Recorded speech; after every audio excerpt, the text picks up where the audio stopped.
right. Chapter 4, Section 3, Prime Factorization. I don't think that's how that's said. Anyways, let's go. Okay, so we'll start with prime numbers.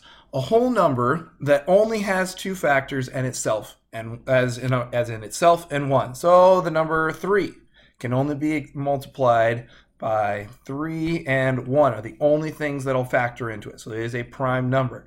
7's another example. The only factors it has are 7 and 1. Nothing else multiplies and equals 7. So that's a prime number. A composite number is a whole number that has more than two factors, as in more than itself and 1. So an example of that would be 4. 4 can be expressed with 1 times 4 and also 2 times 2. So that would be a composite number. So there are a couple exceptions. There are two numbers that are neither prime nor composite, 0 and 1. Because 0 has, 0 times 0 is 0, so it only has one factor, and 1 times 1 is only itself. So 1 technically only has one factor, so therefore it is not either one of those. So prime factorization, that's the big thing of the day, is when a composite number, as in not a prime number, is expressed as a product of its prime factors. So that would look something like this. So the number 24 can be expressed as 2 times 2 times 2 times 3, or you could actually go use exponents that we learned yesterday, 2 to the third power times 3. So that's just an example of what that can look like. That is a prime factorization, as in only prime. All right, so a factor tree. This is probably the easiest way to find prime factorization. I like it. It works. It just works. So a prime factor tree would look like this. So you start with the number 24. 24 is 6 times 4. And then I take the number 6 and turn it into 3 and 2. And 4 is 2 times 2. And so it can be expressed as 2 times 2 times 2. So 2 to the third power times 3. Here's another route of it. Same concept. And this just kind of shows that it doesn't matter what order you do them in. So, if I first thing did 2 divided by 9, or 2 times 9, and then went times 3 times 3, or you can go, 3 times 6, or 6 times 3, and then split 6. It still comes out to the same numbers, no matter which direction you go. All right, so determine whether 31 is prime or composite.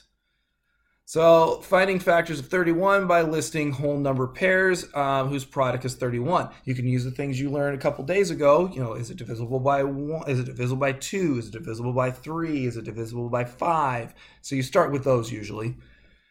So 31 and 1 is always going to be there. And that's all I can find. So therefore 31 would be a prime number. Determine whether 36 is prime or composite. Well, right off the bat, I can see that it's divisible by 2 because the second number is even. So it's going to be composite. So we find the factors of 36 by listing whole number pairs whose product is 36. 36 times 1, 2 times 18, 3 times 12, 4 times 9, 6 times 6. Once you get to this point where it's the same one, then you're done. So the factors of 36 are 1, 2, 3, 4, 6, 9, 12, 18, 36. So since it has way more than two factors, it's composite. All it needs is actually one more than, so it doesn't matter how many more, just as long as it has more than two. All right, your turn. Determine whether each one is prime or composite.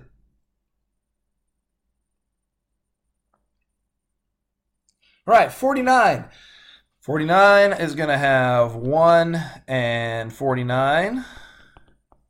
Is it divisible by 2? No. Is it divisible by 3?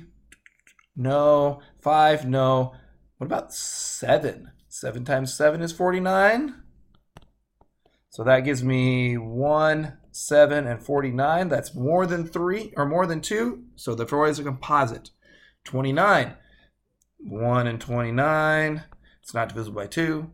Not divisible by 3. It's not divisible by 5. Not 10. I'm going to say it's prime. Yep. All right, write the prime factorization of 56. So we start by putting 56 up here. And then usually I start, if it's divisible by 2 or 3, we start with those numbers. So unless you got two bigger numbers. So if you already know just from your times tables, this is why you learned your times tables back in grade school. So 8 times 7 is 56. 7 is a prime number, so I would actually circle that. I don't know if they're going to do that. Oh, they're going to keep carrying them down. I just circled it and kept going. 8 is 4 times 2. And then you're going to split that, circle the 2. And then 2 times 2. Those last two, sorry, that's my cat making noise. So I would have a prime factorization is complete because 2 and 7 are prime numbers. So therefore I could say that the prime factorization is 2 times 2 times 2, which is 2 to the third power times 7. All right, find the prime factorization of 72. All right, so there's multiple ways you can do this, but I would just start you can either divide it by 2, or I think that's divisible by 9. It's because 6 and 9, so it's divisible by 3. So isn't it 9 times 8? I think is where we're going to start here. 9 and 8. And 8 we learned a little bit ago. I'm going to skip a step and just go 2 times 2 times 2. 9 is 3 times 3. So I'm going to say that prime factorization is going to be 2 cubed times 3 to the second. Bam. Right, factor this out. Something a little bit new. So in order to factor this out, I'm going to find the, I probably start with, you probably need to start with 16 and then factor that one out to 4 times 4. And then 2 times 2, or you just kind of learn the prime factors, the prime factorization of 2, 4, 8, and 16. So that one's going to be 4 2s. Is where we're going to start. Then we're going to do P and Q. P is going to be 2 P's and then 4 Q's. So that would be the whole factored out. So long answer, I know. Be real careful in your homework, making sure if they do letters, make sure those letters are legible. Especially something like this, P and Q can get real easy to flip-flop when you're writing, so just be careful on that. All right, factor this one. It's going to be a negative number this time, so that's where they're going to try to trip you up here. So to start that out, we know that 21 is 3 times 7. And then the negative 1 is by itself, because that's the negative symbol is just negative 1.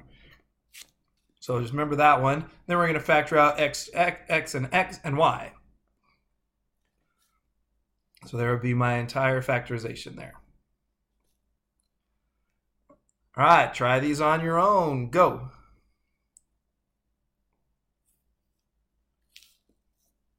All right, so we know that 12, if we did that as a factor tree, that would end up being 3 times 4, and then 2 times 2. So that'd give me 3 times 2 times 2. And then A is going to have 3 A's. Sorry if my handwriting's terrible here. And then B and B. And then down here is going to be negative 18. So I know that's going to be 2 and 9, and that's going to be 3 and 3, and then the negative 1's going to be out there by himself. So this will be negative 1 times, just ignore that. We'll try again.